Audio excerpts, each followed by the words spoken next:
Yes, guys, welcome from me. This is Championship Manager 0102. Yet another player profile. Now, I opted to go for this player profile because I've got a lot to say on this guy. Now, this is, as you can see, Matthew Etherington, or Mushy, as he's known as. I'm quite clued up on Matthew Etherington because he's a local boy in terms of Peterborough United. He went to the local school.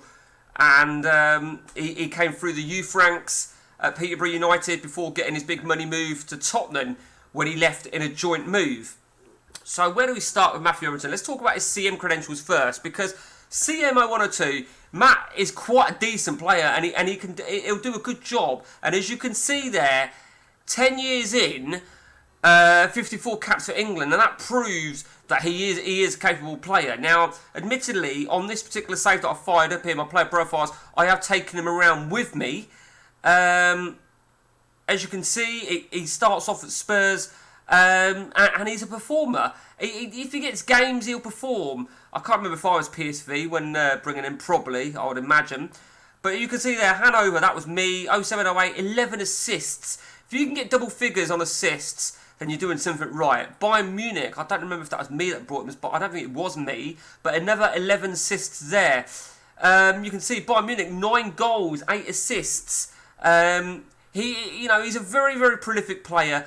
Quite often, though, I think his crossing ability is a little bit higher than that. You've also got to keep an eye on his injury proneness. That can sometimes start a new save being a bit higher.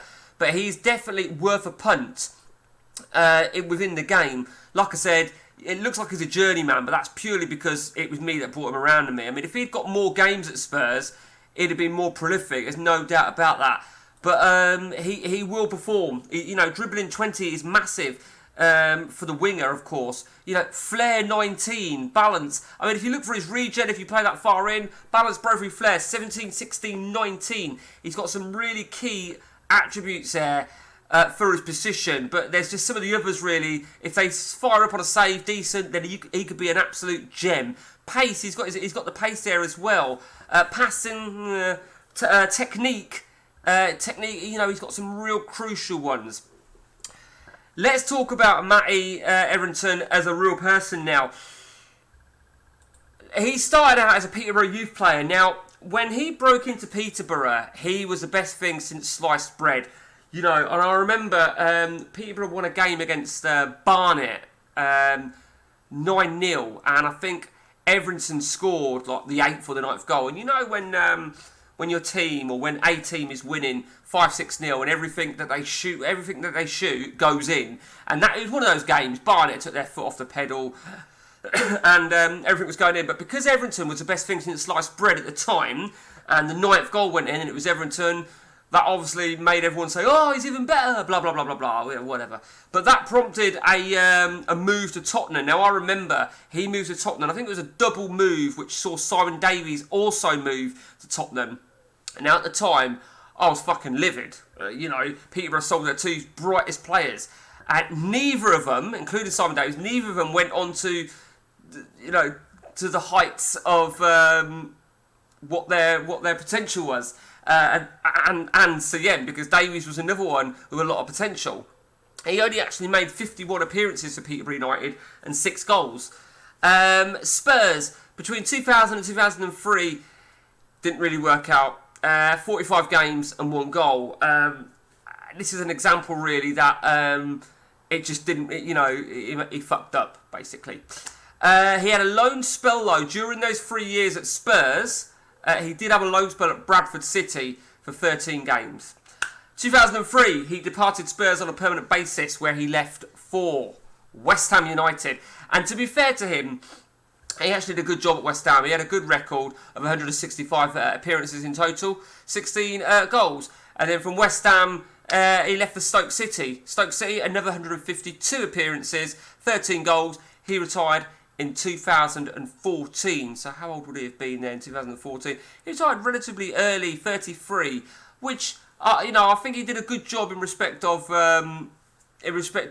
retiring. He didn't go to one team to a year at another team and another team and another team. Whilst he is a local lad, brought up in Peterborough, raised in Peterborough, he was born in Cornwall. And in terms of international, he never made it, unlike CM. But he did, and it reminds me really of Ronnie Edwards of Peterborough at the minute. Under 16, he had a hatful of games. Under 18s, under 20s, under 21s. So, I mean, he made an under 16 in 1997. He made under 21s in 2002. Which is a shame, really, because 2002, he was in the heart of his Spurs contract. It's a shame. It's a real shame. This is what I want to talk about, though. The managerial situation.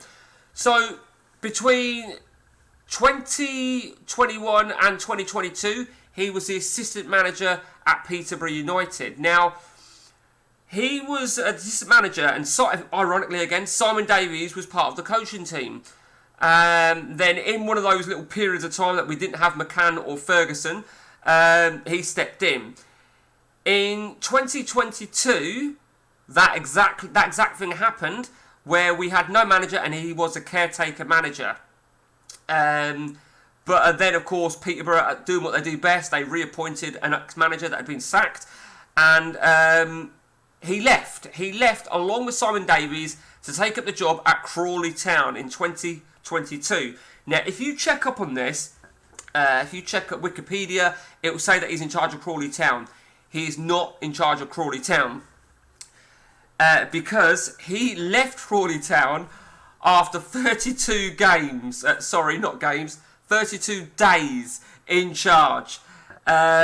He quit as manager of Peterborough under 23s. He was on the coaching staff at Peterborough. Along with Simon Davies, they did a lot of work together. They both left. They both took Crawley, and they left after 32 games.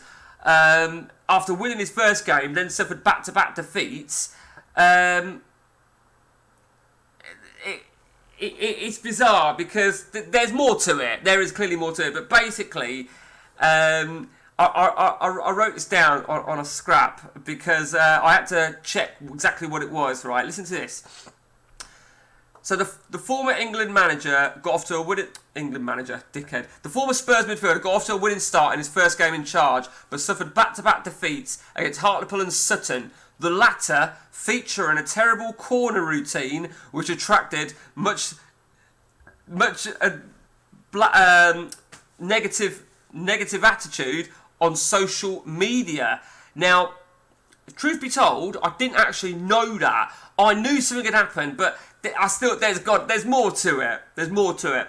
The loss left them in 20th, and a club statement released.